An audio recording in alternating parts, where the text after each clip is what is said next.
My killer cat will not leave my grandma alone. My grandma has to go get her some treats.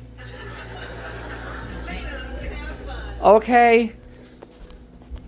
Oh God. Now she's clawing her freaking. Go over and find the treats.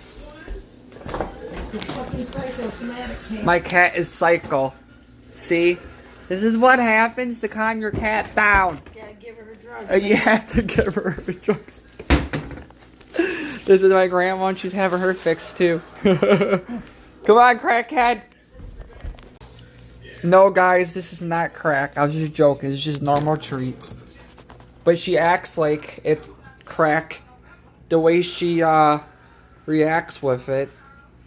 And this is what I have to give her every time just for her to stop biting us. It's getting ridiculous.